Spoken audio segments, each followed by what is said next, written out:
কুমারপুর গ্রামে আনন্দ নামের এক কৃষকের ছোট্ট একটি পরিবার বাস করত। মেয়ে বউকে নিয়ে আনন্দের খুব ছোট্ট একটি পরিবার। তবুও যেন আনন্দ কৃষক তার সংসার চালাতে প্রতিনিয়ত হিমশিম খেতে থাকে। তুমি এত চিন্তা করো না তো, আমাদের দিন তো দিব্যি কেটে যাচ্ছে নাকি? বিধাতা কাউকে কখনো না খাইয়ে রাখেন না গো। বউ, তুমি কেন বুঝতে চাইছো না? দিন দিন আমাদের মেয়েটা বড় হয়ে উঠছে, ওর পেছনে কত খরচ বেড়েছে বলো তো। তাহলে এভাবে চলতে থাকলে কি করে হবে বলো তো? তাহলে তুমি বলো, কি করতে চাও তুমি? শোনো না, আমি বলতে চাইছি, মাঠে তো আমাদের এইটুকু জমি, সেই জমিতে যাই চাষ করি না কেন, কোনো কিছুতে তেমন ভালো ফলন হয় না গো। কারণ ফসল শুধু চাষ করলেই তো হয় না, তাতে জলেরও সেচ দিতে হয়, নানা ধরনের সারও দিতে হয়, আর সেই সব খরচা করে দেওয়ার সামর্থ্য তো আমাদের নেই গো। তাই তো আমার কোনো ফসলই ভালো হতে চায়নি। তাই আমি চাইছি আমাদের এই জমিটুকু বিক্রি করে যে পয়সা পাবো, তা দিয়ে কোনো একটা ব্যবসা শুরু করব। না না না না, তোমায় এ কাজ আমি কিছুতেই করতে দেব না। ওই জমিটুকুই তো আমাদের সম্বল, আর ওটাকে তুমি হাতছাড়া করতে চাইছো? তাহলে আর কি করার আছে আমার বলো? এভাবেই কষ্ট দুঃখ করে জীবনটা পার করে দাও। এ কথা বলে আনন্দ মাঠে চলে যায়। তখনই আনন্দের মেয়ে ছুটকি ঘর থেকে বেরিয়ে এসে তার মাকে বলে, মা, ও মা, এখন তো গ্রীষ্মের সময়, আম, কাঁঠাল, লিচু আর কত রকমের ফলের সময়। আমরা তো কোনোদিন তেমন কোনো ফলই খেতে পাই না। এবার তুমি বাবাকে বলবে আমার জন্য কটা আম নিয়ে আসতে। আমার না পাকা আম খেতে বড্ড ইচ্ছে করছে। এই যে তুই হয়েছিস আমার আরেক জ্বালা। একে তো তোর বাবা সংসার চালাতে হিমশিম খাচ্ছে, তার উপর তোর বায়নার যেন শেষ নেই। এসব রেখে চল, ঘরে চল এখন।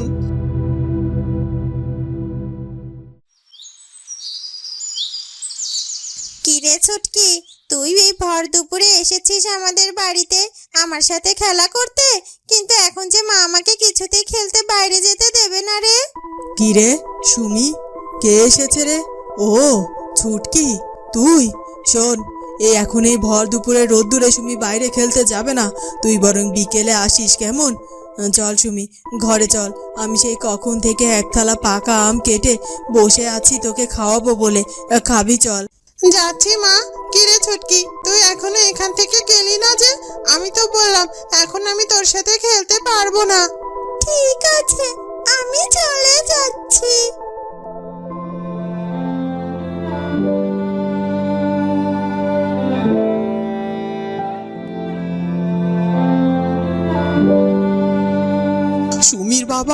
সুমির বাবা তো বড় লোক, সে তার মেয়েকে এক থালা আম কেন, এক ঝুড়ি আম কিনে খাওয়াতে পারে। তোর বাবা তো সামান্য এক দরিদ্র কৃষক, আর তাই সে তোকে একটা আমও কিনে খাওয়াতে পারে না। এতে তোর মন খারাপ তো করার কিছু নেই।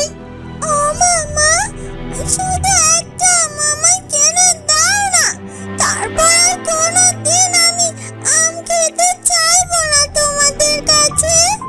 কি হয়েছে ছুটকির মা? ছুটকি কি বলছে? দেখোই না, তোমার মেয়ে সে কবে থেকে আম খাবে বলে বায়না ধরেছে। এখন আমি কি করি বলে তো? বাবা, মা না আমার কথা কিছুতেই শুনছে না। তুমি আমায় অন্তত একটা আম কিনে এনে দাও না। মারে, তোকে আমি ভালো মন্দ ফল ফলালি এনে খাওয়াতে পারিনি। আমার নুন আনতে পান্তা ফুরোয় এটা ওটা কিনে এনে খাওয়াতে ঠিক আছে। আমার হাতে কটা টাকা হলে আমি তোকে পাকা পাকা আম এনে খাওয়াবো মা। ছুটকির বাবা ছুটকিকে আম এনে খাওয়ানোর আশ্বাস দেয়। এই কথায় ছুটকি তো ভীষণ খুশি হয়ে যায়। কিন্তু কতগুলো দিন পেরিয়ে যাওয়ার পরেও ছুটকির বাবা তাকে আম কিনে এনে দিতে পারে না। কতগুলো দিন পেরিয়ে গেল, বাবা মা তবু আমাকে আম কিনে এনে দিল না। কিন্তু বাবাকে কথা আমি আবার গিয়ে বললে তো বাবা মনে মনে কষ্ট পেতে পারে, কারণ আমি তো বুঝি বাবার হাতে হয়তো তেমন পয়সা নেই, আর তাই বাবা আমাকে আম কিনে এনে দিতে পারছে না। থাক, আমি আর বাবাকে এই আমের কথা বলে তার মনে আর কষ্ট দেব না। যাই, আমি বরং একটু জঙ্গলে গিয়ে দেখি কোনো আম গাছে কোনো আম পেকে আছে কিনা। এরপর ছুটকি জঙ্গলে গিয়ে ঘুরে ঘুরে আম গাছ খুঁজতে থাকে, আর সে একটি আম বাগানে গিয়ে পৌঁছায়। সেখানে কজন লোক পাকা আম পেড়ে ঝুড়ি ভর্তি করছিল। ও মা, এটা দেখছি আমের বাগান, গাছ ভর্তি কত পাকা আম। আমি তো আগে জানতাম না এখানে এত বড় একটা আম বাগান আছে। তাহলে তো অনেক আগে এখানে আসতাম। এই বাগানটি হয়তো ওনাদেরই। যাই, আমি ওনাদের কাছ থেকে একটি আম চেয়ে নিই। এত আম থাকতে আমাকে তারা নিশ্চয় একটা আম খেতে দেবে। এরপর ছুটকি এগিয়ে গিয়ে সেই লোকগুলোর কাছে একটি পাকা আম চেয়ে বসে। এই যে শুনছেন, আমার একটা পাকা আম দিন না। এসব আম মোড়লকে না জানিয়ে আমরা একটা আমও আমরা কাউকে দিতে পারবো না গো। একটা আমি তো চাইছি, দিয়ে দাও না আমায়। কি হয়েছে রে, মেয়েটি কি বলছে? এ দেখুন না মোড়ল মশাই, সে কখন থেকে এই মেয়েটি একটা আম সে জ্ঞানর করেই যাচ্ছে। ও আচ্ছা আচ্ছা, এই ব্যাপার। মোড়ল মশাই, আমার বাবা খুব গরিব, সামান্য একজন কৃষক। তার পক্ষে আমার আম কিনে দেওয়া সম্ভব নয়। তাই আমি আমের খোঁজ করতে এই জঙ্গলে এসেছিলাম। এখানে আপনার আমের বাগান দেখে এগিয়ে এসেছি। আমায় একটা আম দেবেন মোড়ল মশাই। জানেন তো, আমার বাবা দরিদ্রতার কারণে আমি গত বছরেও একটা আম খাইনি, আর এবারও খাইনি। আর তাই এবার যে আমার আম খেতে বড্ড মন চাইছে। শোনো তাহলে, যার বাবার আম কিনে খাওয়ার সাধ্য নেই তার মেয়ের এতটা মন কেমন করা উচিত নয়, বুঝলে তো? এই নাও,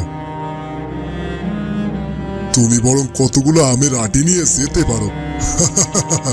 একটা কথা শুনেছো তো, দুধের স্বাদ ঘোলে মেটানো। তা তুমি আমের স্বাদ আটিতেই মেটাও নাকি? এখান থেকে আমার সবগুলো আম ব্যাপারীদের কাছে বেচা হয়ে গেছে। এখান থেকে আমি একটি আমও কাউকে দিতে পারবো না। পাষণ্ড মোড়ল মশাই ছুটকিকে কতগুলো আমের আটি দিয়ে সেখান থেকে বিদায় করে দেয়। ছুটকি কাঁদতে কাঁদতে সেই আমের আটিগুলো নিয়ে বাড়িতে ফিরে আসে। মোড়ল মশাই তোকে কতগুলো আমের আটি দিল, আর তুই ভিখিরির মতো সে আটিগুলো হাতে করে নিয়ে চলে এলি। C C C Chhutki, fail এগুলো, ফেল বলছি, এক্ষুনি এই আমের আটিগুলো ফেলে দে। না না মা, মোড়ল মশাই দেয়া এই আমের আটি আমি ফেলবো না। আর এটা যদি ফেলে দেওয়ার হতো তাহলে তো আমি জঙ্গলে ফেলে দিয়ে আসতাম। এগুলো আমি এমনি এমনি বাড়ি পর্যন্ত বয়ে নিয়ে আসিনি, জানো তো? কি বলছিস কি? এগুলো এমনি এমনি বয়ে নিয়ে আসিসনি? তাহলে এগুলো দিয়ে তুই কি করবি শুনি? এই আটিগুলোকে আমি আমাদের বাড়ির উঠানে লাগিয়ে দেব। কয়েক বছর পর দেখবে এই আটিগুলো থেকে আম গাছ হয়েছে, আর সেই গাছ থেকে আমরা অনেক অনেক আম খেতে পারবো। এরপর ছুটকি তাদের বাড়ির উঠোনে আমের আটিগুলো লাগিয়ে দেয়।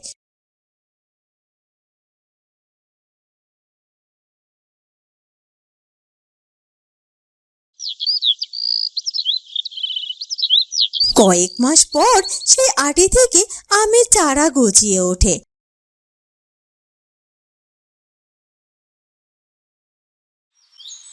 তারপর ছুটকি আপন মনে প্রতিদিন সে আমের চারাগুলোর যত্ন নিতে থাকে। এরপর কেটে যায় অনেকগুলো বছর। ছুটকিও বড় হয়ে যায়, সাথে সাথে তার আম গাছগুলো অনেক বড় হয়ে যায়। অবশেষে ছুটকির আম গাছ ভর্তি করে অনেক অনেক আম ধরে।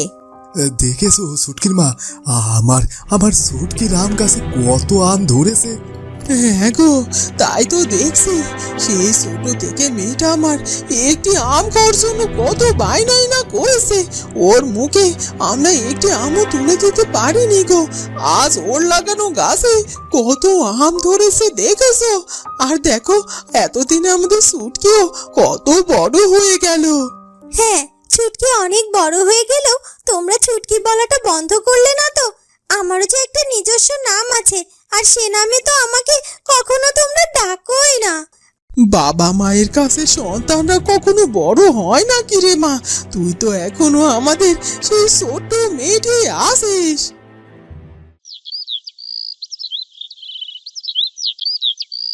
এরপর মাসখানেক পরে চুটকির আম গাছের সব আমগুলো পেকে একেবারে লাল টুকটুকে হয়ে যায়।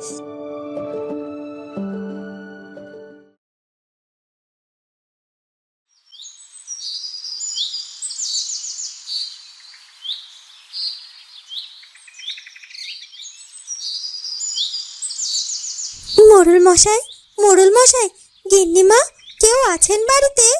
আরে কে এত ডাকাডাকি করছে? আমি গো মোড়ল মশাই, আনন্দ কৃষকের মেয়ে ছুটকি। ও আচ্ছা আচ্ছা, তা কি বলবি বল। এই নিন মোড়ল মশাই, আমি আপনার জন্য কতগুলো আম নিয়ে এসেছিলাম। এগুলো আমার বাড়ির গাছেরই আম।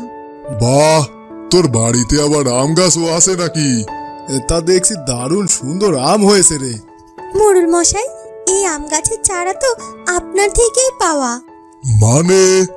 হ্যাঁ মোড়ল মশাই, সেই ছোটবেলায় আপনি আমাকে আমের বদলে যে আমের আটি দিয়েছিলেন না, সেগুলো আমি সেদিন ফেলে দিইনি। সেগুলোকে আমি আমার বাড়িতে নিয়ে লাগিয়ে দিয়েছিলাম। আর দেখুন, সেগুলো থেকে কতগুলো আম গাছ হয়েছে এবং তাতে কত আমও ধরেছে। বাহ বাহ বাহ বাহ বাহ, এ তো কামাল করে দিয়েছিস রে।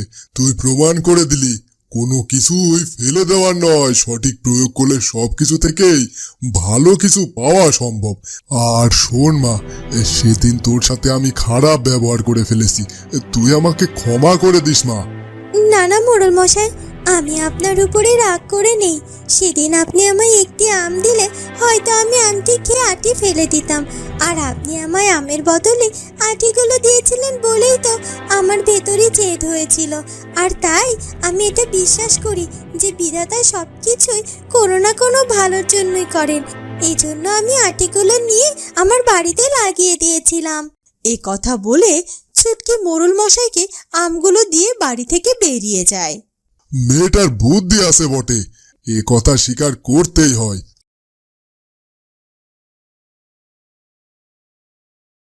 শোনো বাবা, আমরা মন প্রাণ ভরে আম খাওয়ার পর আর পাড়া প্রতিবেশী সবাইকে দেওয়ার পর আরো গাছে অনেক আম থাকবে। তুমি সেগুলো বাজারে নিয়ে বিক্রি করে আসবে। দেখবে, এতে করে তোমার সংসারের অভাবও দূর হবে আর আমাদের কোনো কষ্টও থাকবে না। আর আমি তো ভেবেছি এরপরে আমি কটা 12 মাসে আম গাছের চারাও রোপণ করব, যেন সারা বছর আম খেতে পারি আর সেগুলো বিক্রি করে আমাদের অভাবও দূর করতে পারি। ঠিক আছে মা, তুই যেটা ভালো মনে করিস সেটাই কর। এরপর ছুটকির লাগানো আম গাছ থেকে ছুটকির আম খাওয়ার আশা পূরণ হয় এবং তাদের সংসারের অভাব দূর হয়।